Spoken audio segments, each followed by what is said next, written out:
Good evening, everybody. Good evening. We're going to get started. Thank y'all for being patient with us. I'm obviously the shortest guy that's going to be on the stage today, so I'm going to try to adjust this as well as I can. I appreciate y'all all being patient this evening. We are having a wonderful day with the General, and there's so much more to come. Thank y'all all for being here. There's a beautiful piece of what's happening this evening that can only happen thanks to a few select and special people that are in the room. I did this earlier, but I want to make sure, as we've had more friends join us this evening, I want to celebrate the veterans after a long week of emotion. I know for myself as an Army guy, go Army, anybody? Thank you, thank you. We do have some Navy in the room. Nah. Maybe a smidge of Marine. I know Air Force is already sitting. What about those Coasties? Do we have any Coasties in here? So as we have all you amazing individuals, if we can, if you're a veteran, please rise and let us celebrate you together.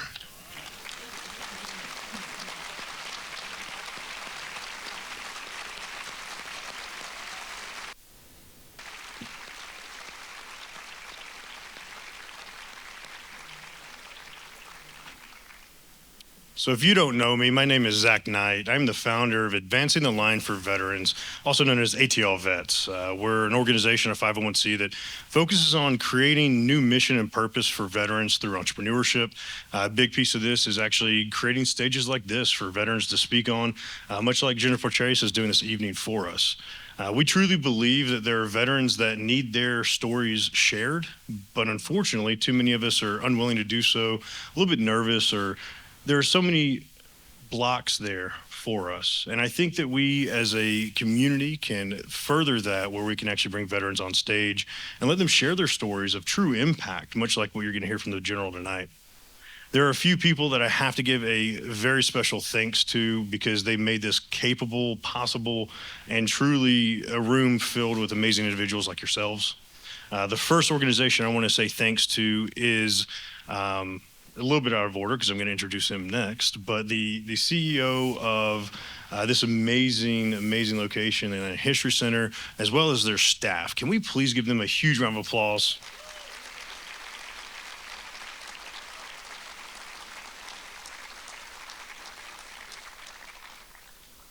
We also have some amazing individuals from the Atlanta Press Club, the World Affairs Council, BINS, Business Executives for National Security, as well as our main sponsor this evening, Hennessy, from Steve Hennessy and Hennessy Automotive. If you don't mind, please give them a round of applause as well.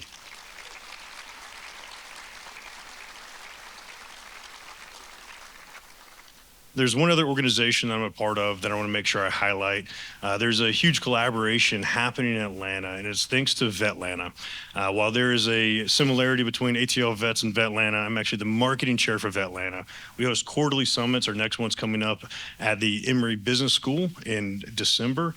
And the president of Vetlanta, as well as several board members, are here. If you would, please rise so we can applaud y'all as Vetlanta, and amazing things happening in Atlanta.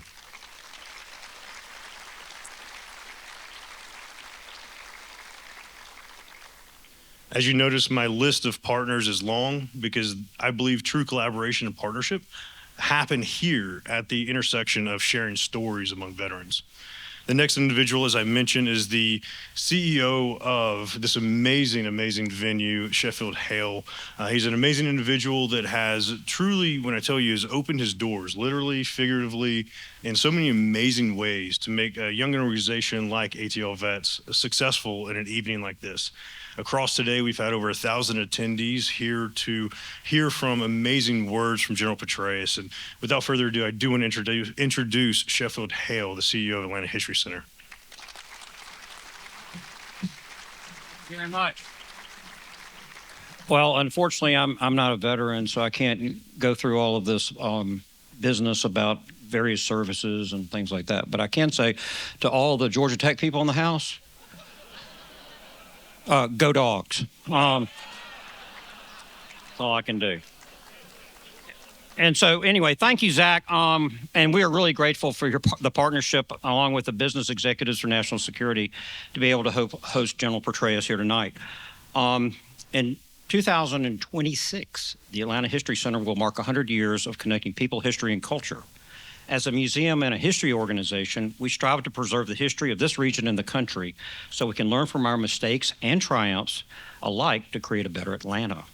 The history of veterans is a critical part of this effort. Veterans help us learn about the values that bring us together and the importance of preserving freedom and democracy for our children and grandchildren. As a founding member of the Library of Congress's Veterans History Project, Atlanta History Center is proud to be a repository of the stories of our nation's veterans. Looking around this room, in addition to the Georgia Tech people, I see many people who have contributed their story in the form of an oral history interview or by donating artifacts to our collections. So far, we've collected nearly 850 interviews and made 746 available online. Thank you all for participating.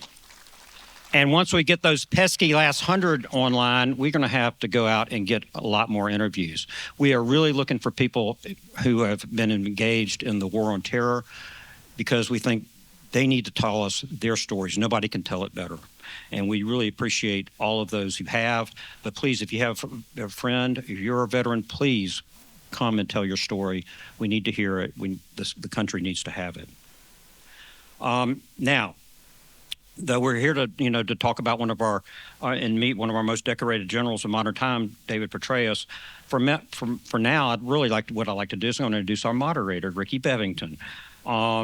Ricky is an Emmy Award-winning journalist, president of the World Affairs Council of Atlanta, and executive in residence at Georgia State University's Robinson College of Business. The World Affairs Council of Atlanta is a nonpartisan, nonprofit membership organization. It provides a forum for informed discussion of global affairs that impact Metro Atlanta's economy, culture, and quality of life. Prior to her current role, she spent 2 decades as a television and radio journalist, during which she's interviewed people ranging from Dolly Parton to Salman Rushdie to former President Jimmy Carter and now General Petraeus. For many of us here in Atlanta, when we need a calm, thoughtful, well-researched voice to turn to for analysis of global and local issues alike, we turn to Ricky Bevington, as she reported on Georgia Public Broadcasting, PBS NewsHour, and the National Public Radio. She's received many awards for her work and is also engaged in extensive travel and reporting. She also has a knack of being places at the right time, like tonight. In 2011, she traveled with Atlanta's Middle Eastern Travel Seminar to Israel, Jordan, and the West Bank, and Sinai right after the Arab Spring. In 2019, she attended President Vladimir Zelensky's election night party in Kiev, Ukraine. So she's like Zelig. She just shows up at the right time.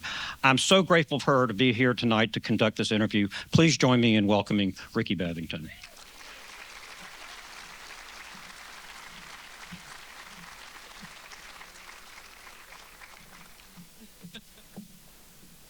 What a beautiful introduction. And in 2019, when I was at Zelensky's election night party, it was in one of the hottest nightclubs in Kyiv.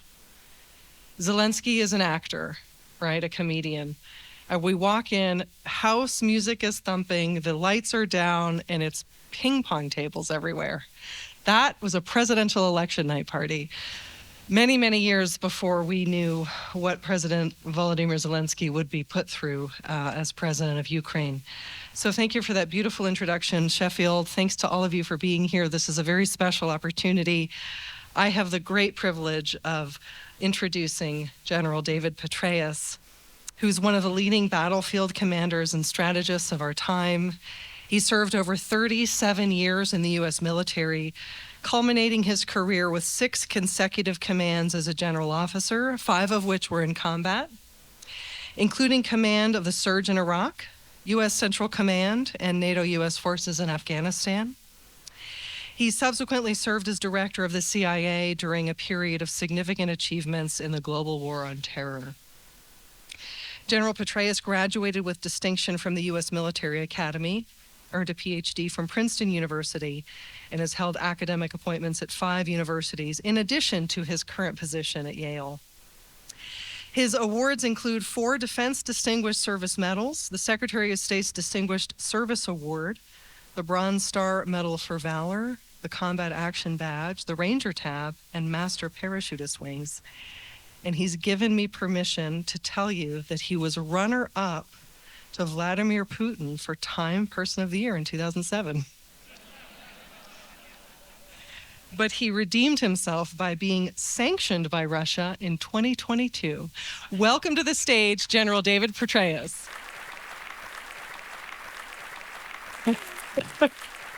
Thank you very much. Thanks for the kind introduction. Thanks, Zach, for all you did to pull this together. Thanks, Sheffield, for literally opening your doors. Thanks to all of you for being here. I must say that as I heard the rivalry between Georgia and Georgia Tech, it took me back a little bit to when I was a captain serving at Fort Stewart, Georgia, a few hours from here, of course, an hour or so from Savannah and Hinesville, Georgia. And I remember at that time, Vince Dooley was the coach of the Bulldogs. And there was this wonderful ad that my wife and I loved on television. It was actually Vince Dooley's wife. And she was selling hot dogs somehow, or there's some kind of thing. And she used to say, "You might think of them as Dooley's other dogs." This is still a source of humor in the Petraeus household, but it really is a pleasure to be here. Thanks for reminding me that, yes, Vladimir Putin beat me out for Time Man of the Year. I've never lived it down since then. But I guarantee you that he didn't throw out a pitch in the World Series game in uniform and flip a coin at the Super Bowl in uniform either.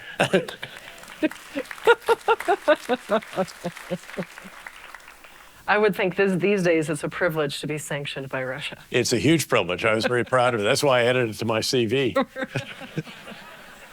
You think I'm joking? I mean, this war in Ukraine is personal for me.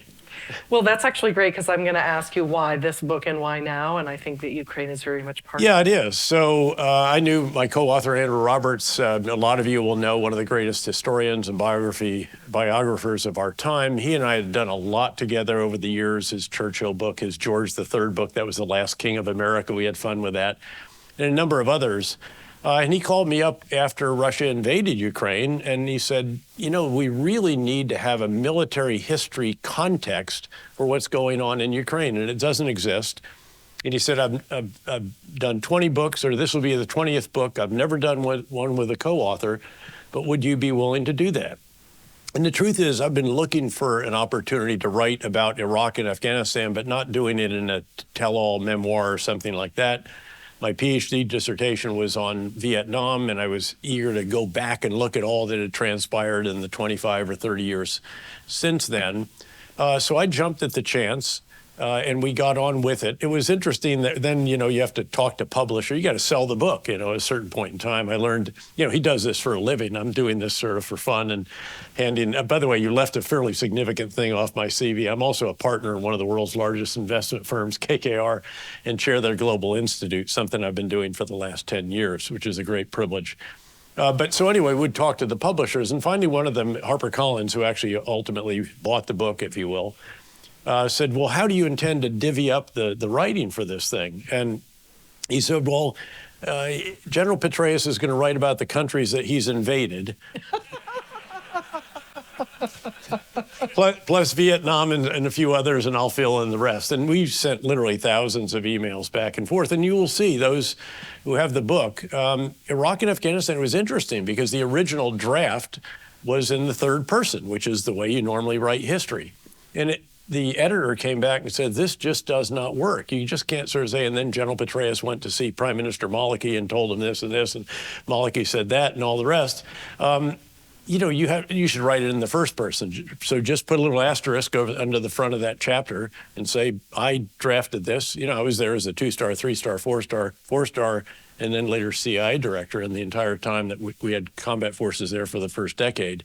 So that's the way it did, and it seemed to work out well. Then, of course, they said, how about reading those 2 chapters as well? And I was delighted to do that also. And if you download the Audible book, he'll actually narrate those particular chapters. Yep. And so I would be remiss if I didn't consider the context. We're here at the Atlanta History Center, which has done such an incredible job telling the story of the American Civil War with the cyclorama and other exhibits. So we're right now where all of us are sitting. Is that open, by the way, after for free VIP tour, exactly. Sheffield?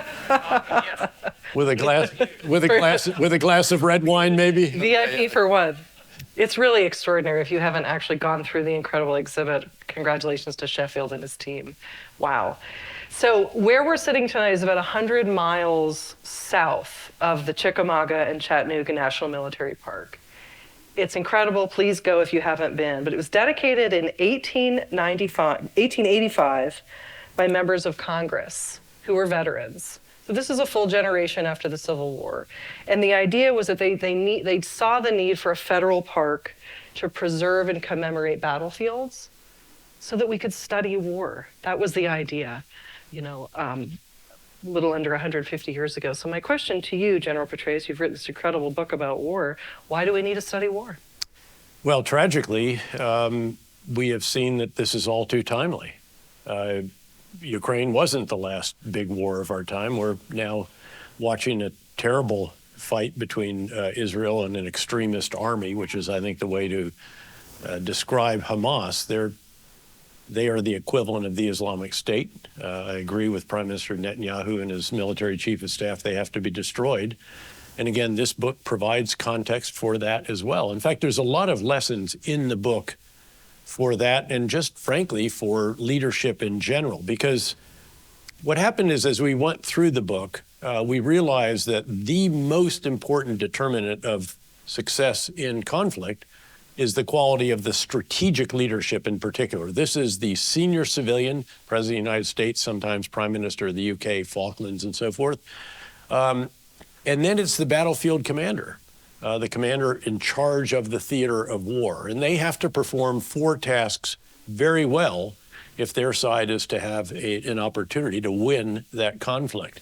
You have to get the big ideas right. You have to really understand the context, the strategic setting. As Clausewitz said very profoundly, you must understand the nature of the war in which you're engaged and not try to make it what you'd like it to be, but understand it as it is. So you have to understand, again, your forces, the enemy forces, the physical terrain, the human terrain, all the different aspects that bear on the particular conflict, and then craft the right strategy, get the big ideas right. Then you have to communicate the big ideas effectively throughout the breadth and depth of the organization and really to everyone who has a stake in the outcome of that conflict. You have to oversee the implementation of the big ideas. This is what we normally think of as leadership, really. This is the example that the leader provides. It's the energy, the inspiration. It's attracting great people and keeping them. It's allowing those not measuring up to move on to something else. It's how the leader spends his time. And by the way, in this audience is the woman who oversaw my schedule, Mary Kohler, who ramrodded this schedule that we determined. I had a battle rhythm, we called it, and we did certain things every single day of the week, which included, by the way, her handing me a cup of coffee at 7:20 as I went into this sort of theater-like command center that we had for the morning update from 7:30 to 8:30 every single day of the week, again, for that particular tour, 19 and a half months of the surge in Iraq. How you spend your time is crucial. And we had a very detailed schedule that laid out what I did every day, a few times a week, twice a week, once a week, every other week, once a month, all the way up to once a quarter, which was the quarterly civil military counterinsurgency campaign review. So that's another very important. Then you've got to get the metrics right. And the metrics have to not only be the real key elements that tell you whether you're winning or losing, they also have to be honest. They have to be rigorous. And you have to really ratchet them down and ensure where is the information coming from? How do you deconflict it? And all the rest of this. For the surge in Iraq, I requested and got a Rhodes Scholar, Lieutenant Colonel from the Air Force Academy, who came to Baghdad and helped us ratchet these numbers down, because I said, I'm going to present these at the 6-month mark in Congress, and I'm going to live and die on these numbers ever after that. And we did, and thankfully, of course, we were able to drive down the most important number of all, which was violence by nearly 90%, drove down civilian casualties very, very dramatically, our casualties, and all the rest of that. But contrast that with the body count in Vietnam, and 2 of my old mentors are here, by the way, General Kaufman and General Ellis. They served in Vietnam.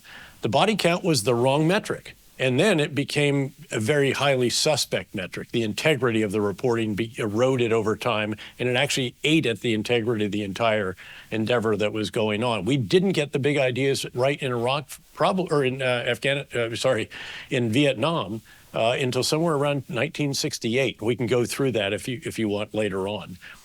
So all of those elements, and then there's a 4th task you cannot overlook. And that is you have to sit down, it's formal, it's on your battle rhythm, and you have various events, action-forcing mechanisms that require you to determine how you need to refine the big ideas, to change them, to augment them as the situation changes, so that you can do it again and again and again. This applies in the business world as well, as a wonderful example with Netflix of all things. Reed Hastings, one of the great strategic leaders of our time, up there with Jack Ma of Alibaba and Jeff Bezos of Amazon and so forth. He reinvented that organization 3 times after the original big idea, which is basically to put movies in the hands of customers without brick and mortar. And that's what they do. And of course, they basically put Blockbuster out of business a few years. Some of you will know that there's one still left in the continental United States, and that's in Big Bend, Oregon. You're right. It's a contrarian place. It refuses to let its Blockbuster die. And all of us can go there for feeling nostalgic for the opportunity to rent movies from brick and mortar, and it's a tourist attraction. But anyway, that's the first big idea. Then he notices that the context is changing. Broadband speeds are faster. So the new big idea is we're going to allow people to download movies. So that works that through. Third big idea is we're going to create our own content. This is the breakout moment for Netflix. $100 million on House of Cards alone, many of the other iconic series that we associate with that particular brand. And then the fourth big idea is we're going to make major motion pictures. And they go out and buy not 1, but 2 major studios, and they do so well, talk about a great metric, that they get more Academy Award nominations 3 years ago, I think it was, than any other major motion picture studio. So you can see how this works. There is one issue there. I talked to Reed Hastings, by the way, about this model. He has something that is very similar. I also noted, though, that I had issue where this movie where Brad Pitt played General Stan McChrystal, and I said, it just does not work. Brad Pitt's he's very wooden. He marches around like a little toy soldier. It doesn't capture Stan, has a sense of humor. And I said, besides, I just cannot believe that Brad Pitt didn't hold out to play me. But you get the idea. Strategic leadership is absolutely critical. And as you look at, again, any endeavor in life, really, but it's especially important if you're at the very top. All leaders, by the way, perform these 4 tasks, but it's only the ones at the very top that make the really big decisions about the big ideas. Everyone else is working within the intent of that commander at the top, as I was privileged to do when, in fact, General Ellis was the 4-star Forces Command, and I was one of his 2-star division commanders. There are many executives in the audience, so while we're talking about the parallels between running a military in a war and running a large operation, it sounds like what you're saying is being adaptable and obviously being able to innovate according to new data and information. Very much so. So the title of the book, Conflict, the Evolution of Warfare from 1945 to Ukraine. So very broadly, how has war evolved since 1945? Specifically, which wars pushed the evolutionary process forward most significantly? Well, it's which ones did and which ones didn't, in a way. I mean, but, how do you have evolution in warfare? Well, you have evolution in tactics, strategy, technology, hardware, all of that. And the question is, can, again, particularly the strategic commander on the battlefield recognize, again, what is the nature of the war? How has war evolved? We've seen it where a number of the wars about which we write were essentially counterinsurgency campaigns. Not that the strategic leaders always understood that quite as well as they might have, including both the French and then the Americans in Vietnam. And then you have the advent of technology that really transforms it. When I was privileged to command in Iraq and Afghanistan, we were just getting in these drone fleets. These transform how you fight. All of a sudden, it's the drone that can be up over it, then helps you find the enemy. And then it's precision munitions. That was another big breakthrough. But we've evolved from an era, back, in fact, when I was the brigade operations officer for then Colonel Ellis in Schweinfurt, Germany, we had an old adage. It was titled, what can be seen can be hit, what can be hit can be killed. The truth is we actually couldn't see all that well. We were trying to have depth in the battlefield, but we really had nothing like what we had now. And even if we could see it some beyond the forward edge of the battle, you couldn't hit something moving all that effectively. Nowadays, you can see everything. Intelligence, surveillance, and reconnaissance is unparalleled, and you can hit just about everything that's out there as well. If you think of an Indo-Pacific theater, if it's above the surface, You can see it, you can find it, and you can hit it. And increasingly, it will be hit with hypersonic that maneuvers right at the last minute, so it's even hard to defend against. So you can see how this is evolving. But then you have these very curious situations, if you will. Ukraine, where the great Washington Post columnist Max Boot has characterized as the war where all quiet on the Western Front meets Blade Runner. Think about it. You have World War I-like trenches down in the south, miles deep minefields, lots of artillery, barbed wire, all of this. Again, very reminiscent of the front lines in World War I, except Blade Runner, you got drones right over top of the minefield. So it's even tougher to get through these minefields and you have accurate fire in a way that wasn't present before. And you have sensor to shooter links, digital links, and you can immediately put it on the guns, et cetera. And then you see actually the same tanks that we were using back in the day in Schweinfurt, M1 Abrams tanks. The Germans had Leopards. Those are the tanks we're providing. Yeah, their product improved and so forth, but still roughly the same systems. And on the Russian side, it's the same systems we were faced off there, T-62s, 64s, 72s, some 80s, and some T-90s, although nowhere near as much modern systems as Russia advertised. So it's almost a hybrid war. And you see what the Ukrainians have done with their own technology, creating maritime drones that are so effective that they've essentially forced the Russian Black Sea Fleet largely to withdraw from their most important port in the Crimean Peninsula, the port of Sevastopol, and they've had to move it to a greater range, and now the Ukrainians are actually following them to the next one. So warfare, again, is constantly evolving, particularly if you're losing. It gives you an impetus to get it right, such as, frankly, where we were before we conducted the surge in Iraq. But it goes in fits and starts. And the truth is that Ukraine has hints of the future, but it is not the future of warfare. The future of warfare is where we replace the small number of large platforms we have with massive quantities of much smaller unmanned systems that will, in many cases, no longer be remotely piloted, but will actually be piloted by algorithms, where the man in the loop becomes the man on the loop, the person who decides the conditions that the machine has to meet to take a certain action, and then actually creates the program that guides the machine in the performance of those tasks. That's a brave new world, and there's ethical concerns, very real about that, but that is where we're headed.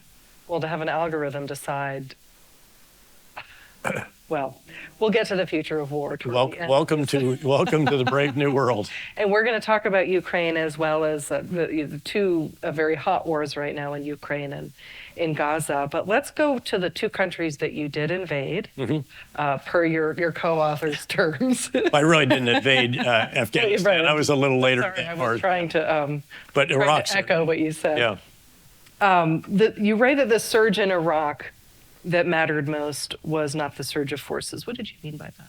Well, the surge of forces was hugely important, and this was a very courageous decision by President George W. Bush, whose senior military were not particularly enthusiastic about committing more forces to a war that they felt we were losing. Keep in mind that the situation had eroded very, very seriously during the course of 2006 after a particularly pernicious and horrible bombing by Al-Qaeda, a Sunni extremist organization, of a Shia shrine, third or fourth holiest Shia shrine in Iraq, that was in a Sunni area. So there was a sacred responsibility for the Sunni to preserve that shrine.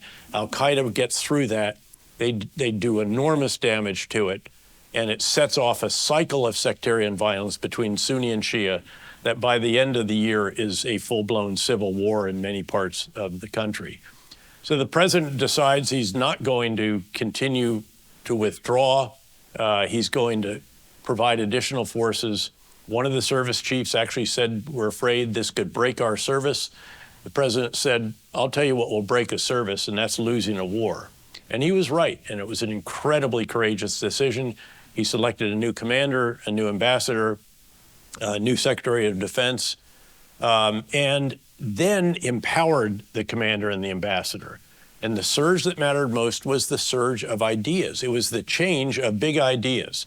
People talk a lot about change management. You can't change any more than 180 degrees, which is literally what we did. We had been pulling out of the neighborhoods, consolidating our forces on big bases to go home and handing off to the Iraqi security forces.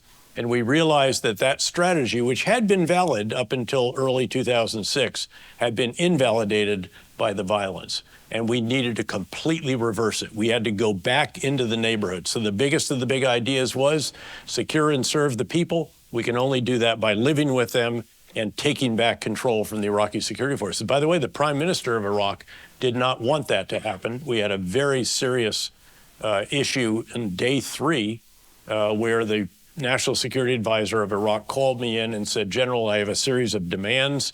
This is what the prime minister intends to do. I knew the National Security Advisor well because I'd worked with him closely as a 3-star when I was there. I'd helped write, actually did write most of the national security strategy for Iraq. And these were all the exact opposite of what we intended to do. And this is a big moment. I mean, this is literally an all-in moment on day 3 where I said, National Security Advisor, Doctor, if that's what the Prime Minister truly intends to do, I'd appreciate him telling that to President Bush tomorrow in the normal scheduled video conference, which I'll attend for the first time together with the ambassador. But he should know that if he chooses to do that, he's going to do it without me, because I'm going to be on the next plane to Washington, and I intend to take the policy with me. Now, needless to say, I did not sleep real well that night. The blood was coursing through my body as I said that to him. I went to the video conference the next day with the ambassador. We never heard anything of it again, and we got on with what we knew we needed to do. But we also reconciled with some of what we believed were reconcilable members, the very low-level members of the insurgent groups, and then those that sort of tacitly or actively helped them. And then we even more relentlessly pursued the irreconcilables, 12 to 15 operations by our Special Mission Unit operators every single night that we were there, very targeted operations, and then clear, hold, not clear and hand off or clear and leave, clear, hold, build, and then go farther, helped with, again, going after the high-value targets at the same time. So the surge of ideas was what really, really mattered, the change in strategy. We could have had the 5 Army Brigade combat teams that, in fact, General Ellis, again, provided to us, and the 2 Marine battalions, and we might have made some progress, but it would not have been driving violence down by nearly 90%, which is what our great men and women in uniform and our coalition and Iraqi partners achieved in 18 months, and basically gave the country an entire new opportunity, which they did well with for the next 3.5 years, until tragically, right after our combat forces left, the Prime Minister reversed some of the actions and undid some of that. They took their eye off al-Qaeda in Iraq, which was by then the Islamic State. It was allowed to reconstitute, and you had the first ever extremist caliphate of the Islamic State. By the way, keep your eye on that when it comes to Hamas. I believe that Israel does need to destroy Hamas and its junior partner, Islamic Jihad.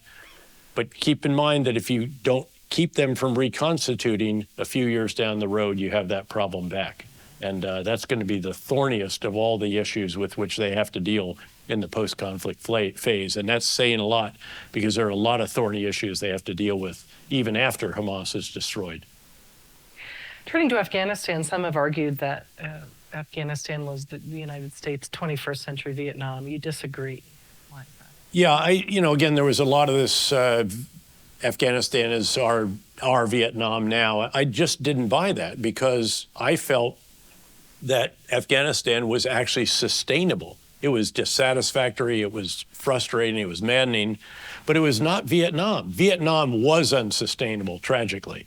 By the time we got the strategy right and first had, under General Abrams, a really comprehensive approach with all the organizational entities required, the right organizational architecture, the right big ideas, the right civil military all joined up reasonably well for the first time in the war, domestic public opinion had already eroded so much, and the commitment was so large compared with that. At one point, we had way over 500,000 troops on the ground in Vietnam. This is not sustainable. The cost was enormous. And then, of course, the domestic, support just completely collapsed after Tet. and stayed very low. On the other hand, Afghanistan, at the end, we had 3,500 troops on the ground. A lot of drones, to be sure. Our coalition partners wanted to stay. We had not lost a soldier in 18 months, not just because of the agreement that we reached that I think was the worst diplomatic agreement in our history with the Taliban, but because we were no longer in the front lines, because we had drones and because we had actually partners that were willing to fight when someone had their back and had the helicopters working and all the rest of that. The Afghan soldiers lost 16 times what we lost in those 10 years of war. So the statement after it all collapsed that they would not fight, it was true at that point, but that's because nobody was coming to the rescue. As long as they knew someone had their back, they would have continued fighting. And yes, the situation was frustrating. Yes, it was maddening, but we can afford 3,500 troops and $25 billion out of a budget of $850 billion for defense. And I felt that that was a preferable situation by far than what I feared might happen and what actually has happened, which is a disastrous outcome for the Afghans, as well as I think for that entire region. I don't think there is an extremist threat from there that can reach us the way Al-Qaeda's 9/11 attacks planned on Afghan soil obviously killed nearly 3,000 Americans on 9/11. But it was more than a bit ironic that the Taliban, who agreed that they would not allow extremists on their soil, ended up having the leader of Al-Qaeda in a Taliban-controlled house 3 blocks from the presidential palace in Kabul, where, of course, our intelligence organization located them and greeted him one morning as he went out for his morning coffee on a balcony with a particular system that was quite precise. I was also there when we finally caught up with bin Laden, by the way. I mean, yeah, he obviously got away. You know, the problem with Afghanistan was that we didn't get the inputs right for 9 years. We had a brilliant initial campaign. Special forces on horseback, CIA officers with footlockers of money, warlords with tribal fighters that could force the Taliban to mass. And then we clobbered them with air power, shattered them. The remnants retreated into Pakistan. And then we eliminated the Al-Qaeda sanctuary. Yeah, so Osama bin Laden did get away that time. But then we took our focus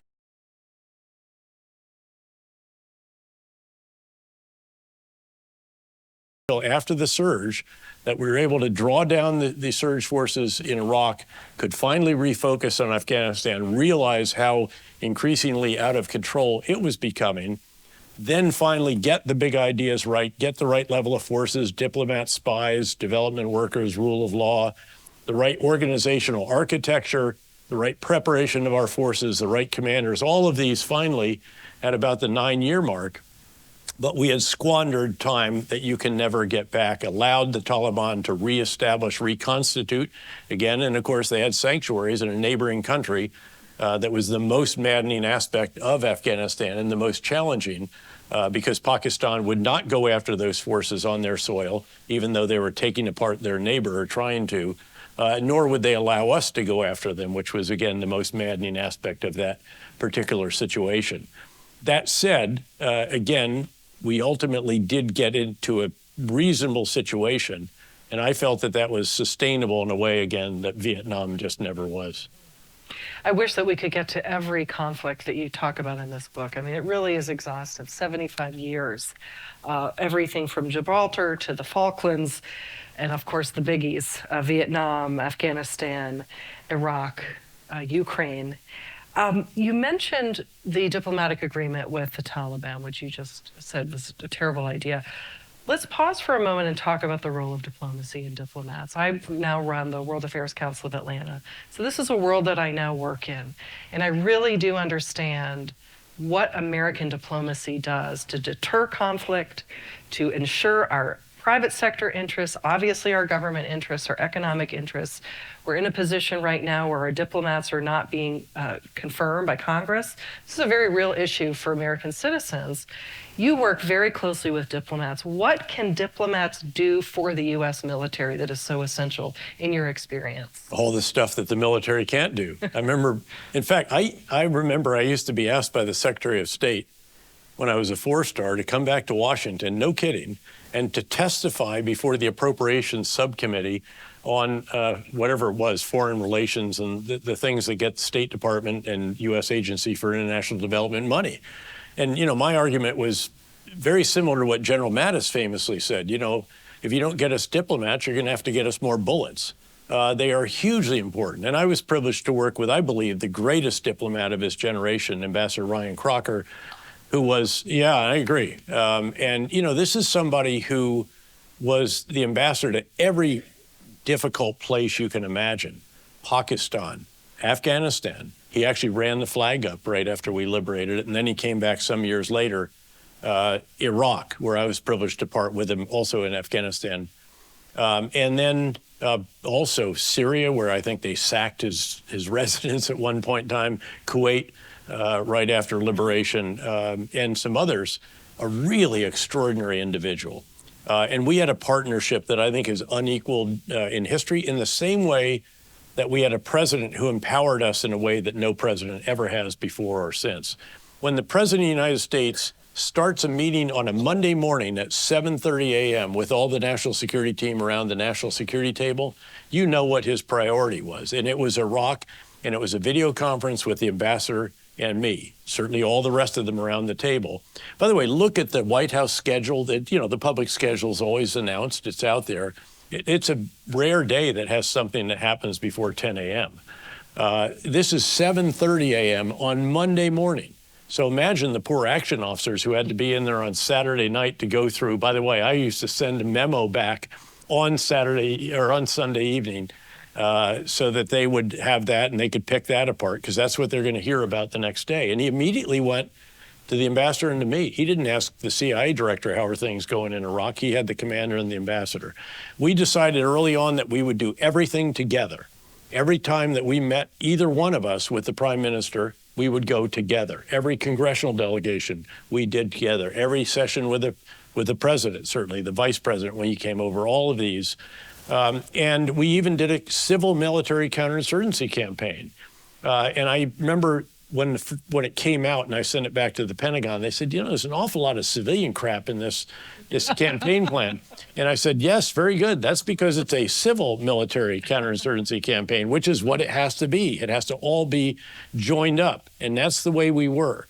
We waited, frankly, for one or others of our organizations to protest about something, that his civilian, the country team, as it's called, which is basically everything except for the military, that they might gripe about something, and then, or that some military guys might gripe about, because we were joined at the hip all the way down. Our 3-star, 2-star, full colonel headquarters all had diplomatic elements in them called prevention reconstruction teams, because you not only, again, clear and hold, you have to rebuild these areas. And to have Agency for International Development experts with us is sure a lot better than repurposing an infantryman, as capable, of course, as infantrymen are. They can do anything on a moment's notice. And then you throw in the odd sailor, airman, and Marine.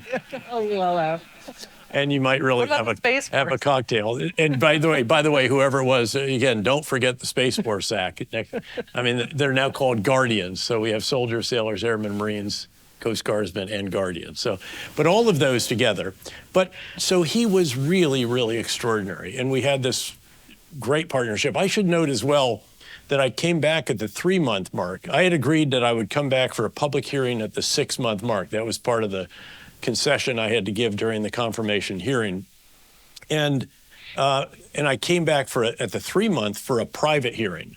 Every single senator was there. I think there are 98 out of 100. The only others were ill or something. So this is serious stuff. And a military guy typically never actually testifies alone, other than the confirmation hearing. You're assigned, we used to say there are minders. So I had to have the vice chairman of the Joint Chiefs. I had to have the deputy Secretary of State, I think, was another one, and the Deputy Secretary of Defense, I think, something like that. So it was a lineup. The problem was I realized that I actually knew their elements better than they knew them, because we were actually out there executing them. So I went back to Ambassador Crocker and I said, I hate to say this, but I think we need to go back together. That means, though, that we have to do 2 additional committees each. And these are grueling sessions. I mean, you're in a grinding situation already, and now we're going to go back and you're going to face, again, these skeptical, critical, and by the way, many of them are running for president, so they're out to make points off of each of us. The truth is, though, people would say, God, you must really dread that. I actually didn't. I actually knew something about Iraq. You want to ask me a question about Iraq? Bring it on. Give me your high, hard one.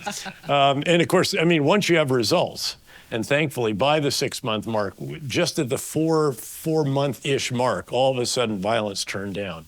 And so we had real results to report. And then it went way, way down after that. So then it becomes a lot different. I remember, though, at about the 3 or 4 month mark, one of my great mentors, General Jack Keane, some of you will see him on Fox, a huge mentor of mine. And he came out and he said, Dave, you got a PR problem. I said, General, I don't have a PR problem. We have a results problem. And once the results change, our PR problem will go away. And it did. But we did also, we had a big idea for dealing with the press. It was be first with the truth. We weren't going to put lipstick on pigs anymore. We weren't going to try to spin. We were just going to report it exactly as it took place. But we wanted to try to beat the bad guys to the headline when it came out to what was going on in Baghdad. Well, speaking of actually publishing the truth, you talk about the beginning of Russia's invasion of Ukraine in February 2022 and before, that part of the strategy was for the U.S.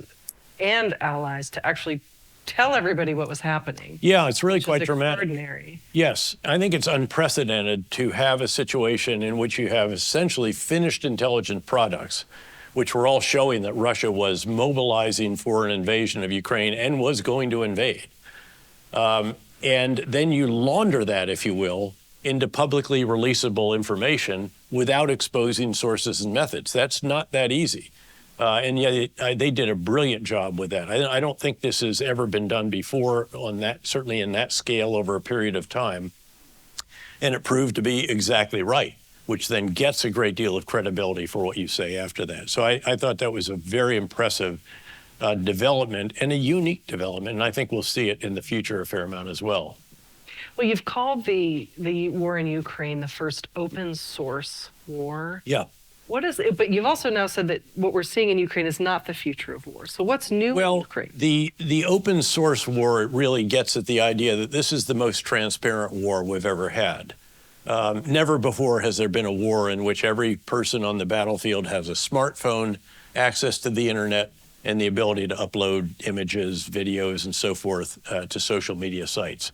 Even during Iraq, a decade earlier or so, when we were doing media monitoring, we were basically monitoring TV channels, print media still, radio channels, and we had people listening to all of these, nonstop. There were teams doing this because you have to respond. This is like a political campaign. But now, of course, how do you monitor all these different social media sites, much less all the little websites into which people, bury themselves and so forth, that can be quite stovepiped. So the challenge is much greater, but there is an availability of open source intelligence, as it's called, that is really quite extraordinary. And if you are an assiduous researcher, if you can mine all this stuff, and then there are even actually, so in fact, one is called Data Miner. It's a data aggregator that scours the World Wide Web and then sends you stuff that is of interest to you, and it's very real time. So you put all that together, and then I'm on the board of an organization called Institute for the Study of War. If you look at whose maps CNN, all the major networks use, they're the ones that do those maps.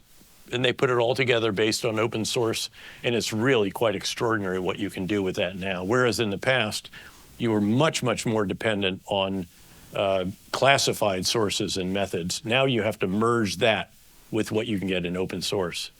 And your book has just incredible stories about using, Russian troops using Ukrainian cell phone towers, chatting about what they're doing and where they are, and Ukrainians are listening because they're their cell phone towers, meeting open source work. Can you give us just another great example? What really is striking is how unmodern certain aspects of the Russian forces have been. They had a much touted modernization program. It would roll through Red Square every year. It looked great. A lot of it was Potemkin. They had a handful of this, a handful of that. But when it came to their real command and control networks, for example, to give us what you should have for tactical command and control. You don't want to broadcast too far, so we use FM. You want to have it frequency hop so the enemy can't lock in on it and jam it. And you want to have it secure, encrypted as well. So even if they can't understand what's being said. The Russians use HF, broadcast very widely. Anybody can pick it up with a police scanner. It's in the clear, it's not encrypted, and it's single channel. And so the Ukrainian civilians sit there at home with their police scanner and they listen. If the Russians are criticizing their officers, they'll record it and then upload it on social media.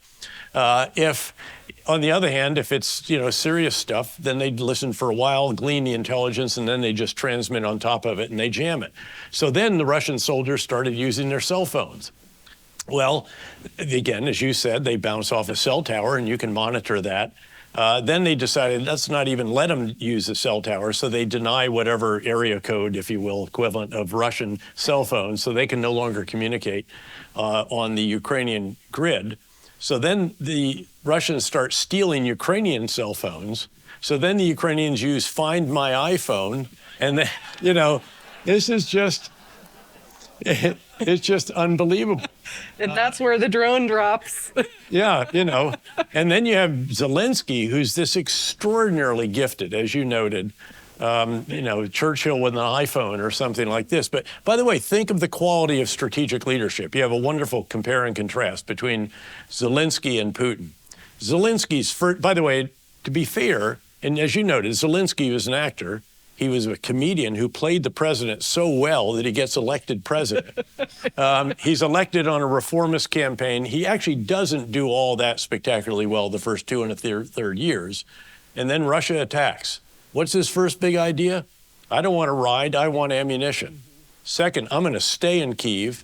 My family's going to stay in Kyiv. We're going to defend Kyiv to the death, and all males are going to stay in Ukraine, and we're going to mobilize the entire country. This is our war of independence. So in a lot of pretty powerful big ideas, his communication skills, again, given his acting background and all that, have been truly Churchillian. With very differentiated, meaningful messages for the UK Parliament, our Congress, the first individual wartime commander-in-chief, in fact, to address both houses of our Congress since Churchill did it, actually. And then his example, think of this. He takes a suit off on the first day, puts on a OD sweatshirt. He's worn it ever since, variations on that from time to time. Inspirational. Great example. He's at the front lines at Bakhmut. He's down in Zaporizhia. Where is Putin? Putin's at the end of a long marble table with the minions down there so far that, they almost have to have a microphone to be heard. So really, really quite impressive strategic leadership from Zelensky. Yes, it's not over. And this is an uncertain situation. And Russia still occupies 18% of Ukrainian soil, to be sure. I believe this is as right versus wrong as it gets. I believe that NATO security doesn't end at the NATO borders anymore. It ends at the Ukraine-Russia border. Ukraine is fighting our enemy. And by the way, I'm in a world now, the investment world, where return on investment sort of matters. Think of the return on the investment we've gotten. We've put $44 billion into security assistance to Ukraine. Europeans have pledged a little bit more than that. And with that, they have destroyed over 60% of the Russian tank fleet. That is not a bad return on investment. Yes, sir. Thank you. That was Marine for what the Army would say, hooah, or the SEALs would say hoo-yah, but we'll stop there. So then you contrast that with Putin, who completely underestimates the Ukrainian response and our response, by the way, probably because we didn't have the strategic patience to stay in Afghanistan, and then the way that withdrawal was conducted. Remember, President Xi seized on that and said, see, can't count on the Americans. And look at how it went. They're a great power in decline. What another message in the book is what happens in one part of the world reverberates in other parts of the world. In fact, I was in Southeast Asia. I was in a country and meeting with the prime minister when the red line in Syria turned out not to be a red line.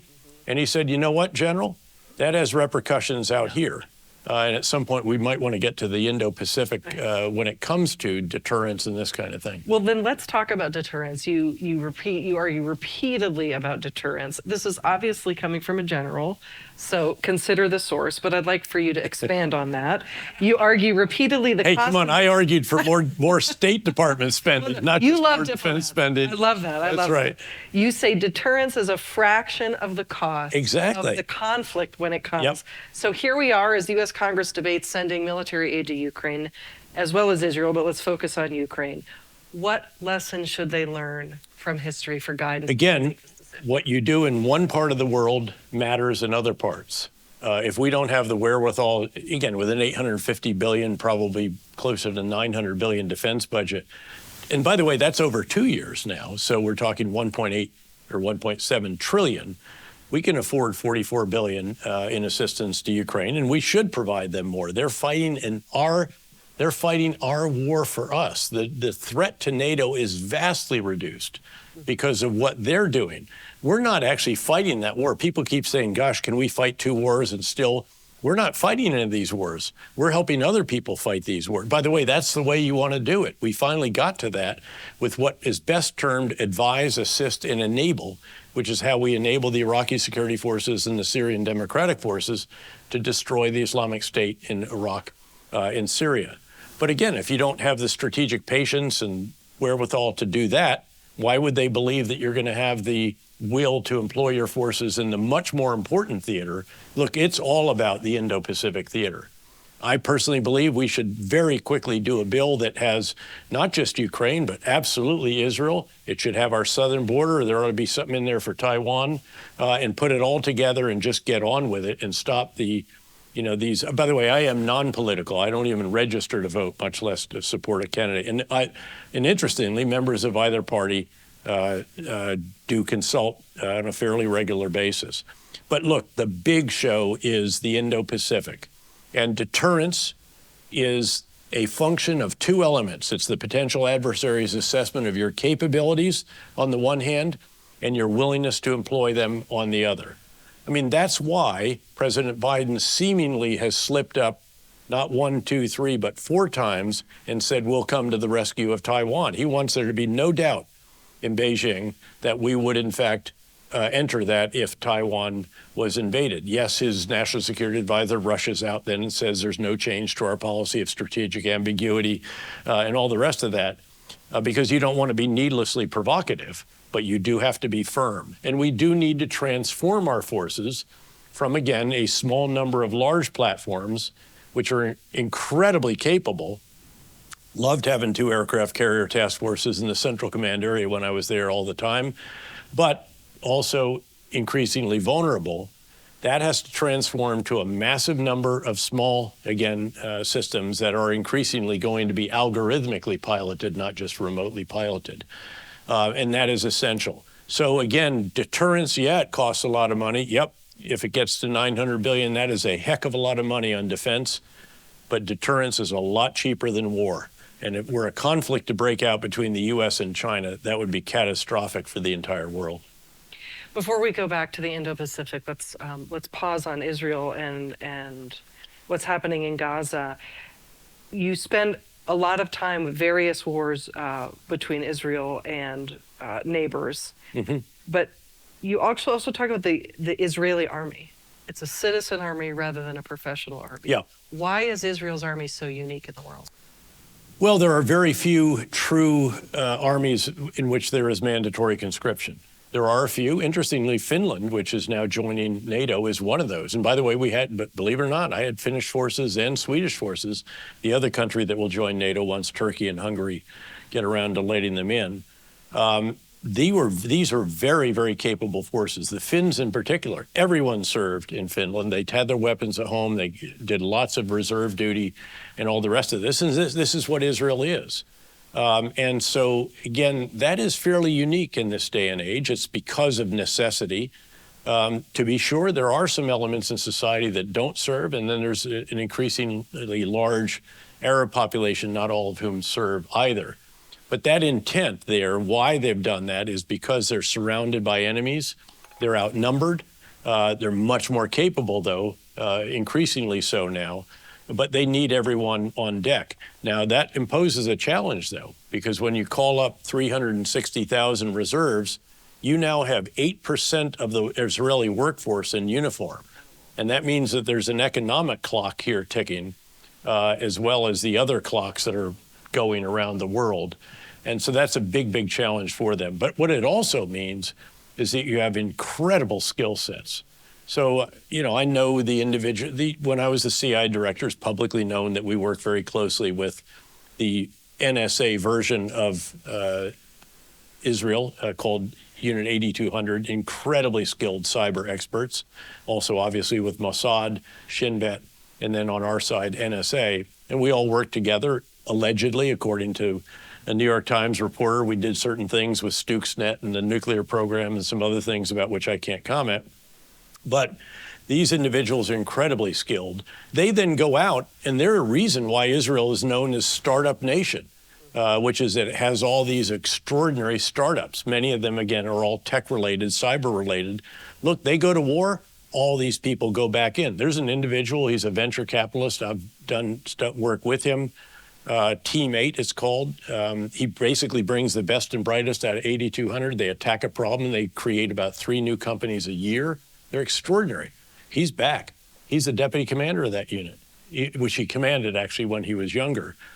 So you have unbelievable skill sets, but you also have a huge amount of the workforce that is now in uniform. And that is, over time, is not sustainable. So that is yet another one of the pressures with which they have to deal. In addition to, obviously, I think this is the most fiendishly difficult context that anyone has faced, really, in that period that we cover from 1945. We had a lot of tough urban battles, especially during the surge in Iraq. We cleared Ramadi, 300,000, 400,000, Fallujah, 300,000. We then finally did it the final time during the surge because we didn't let it go. We cleared and we held and we rebuilt and we very gradually transitioned. Mosul, over 1 million people, to Crete, Baghdad, Sadr City, all these others. This is vastly more challenging. You're facing an enemy that really understands the neighborhoods, knows every nook and cranny, lives there, has built 300 miles of tunnels underneath. That's where the headquarters are, by the way, often underneath hospitals, underneath refugee camps, with weapons stored in mosques. And by the way, some of these enemy will blow themselves up to take the Israelis with them. So that means that anybody who wears bulky clothing or is driving in a vehicle and doesn't observe your direction, you may end up having to shoot them. That's an incredibly pernicious threat. And to destroy Hamas, you have to clear every building, every floor, every room, every cellar, every tunnel, and you then have to hold it. Because as the veterans in here know, if you clear and go on to the next one, clear and leave, it's called, the enemy's going to backfill behind you, and you're going to end up fighting 360 degrees. So it has to be very sequential, deliberate, progressive as you go through this, and you have to hold it. So it consumes soldiers, not just in the fighting, but in the actual security of what it is that you have cleared. And you can't leave small numbers because they'll get swarmed and they'll end up as hostages to add to the 240 that are still probably underneath in tunnels and being used by an enemy who does not in the least care about civilian losses and uses civilians as human shields along with the hostages. I just can't imagine a more challenging situation than what they face. But I do agree with them that they have to destroy Hamas. They have to take down the political wing. But then the question is, then what? And we face that question in the wake of taking down Baghdad. You have to have post-conflict planning, and that is really crucial. Hey, Tom. Am I getting the hook? I think that. Tom Johnson, ladies and gentlemen. Hey, Tom, how are you? Great to see you, and thanks for all you've done. I knew this guy all the way back when I think I was a young major or lieutenant colonel, hustling bags for the chief of staff of the Army.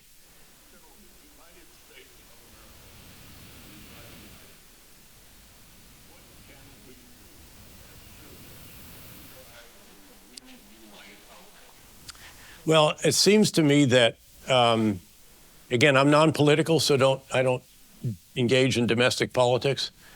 But it does seem to me that perhaps sending people to Washington that might actually be willing to compromise every now and then for the greater good might have something salutary about it.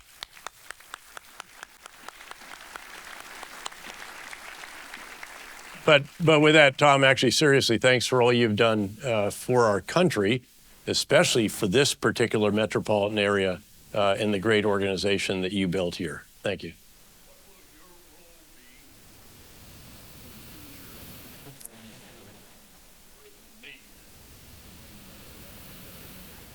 No, I am truly non-political in a way that actually helps, because nobody can say, oh, he's this or he's that, or discredit him, don't listen to him.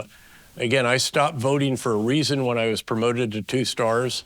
I thought I was inspired by the example of General Marshall. I was no General Marshall, but General Marshall specifically did not participate in politics, and it meant that neither FDR nor his critics or others could go after him over those issues. And I've tried to stay that way ever since. I've been awfully tempted once or twice by the prospects that were on the ballots, but I've stayed out of that, and I intend to stay out of it, Tom, with thanks, though. Why don't we wrap up by asking a future pointed question, which is on many of our minds, especially those who study geopolitics. Is Taiwan the next major new war? Not if we get deterrence right. Again, we have agency here. This is one of the key messages, and that is that we have to ensure that there is no question about our will. Again, you should be firm, not needlessly provocative. I'm pleased that the president is sitting down with President Xi this week in San Francisco and can try to get a floor under the relationship.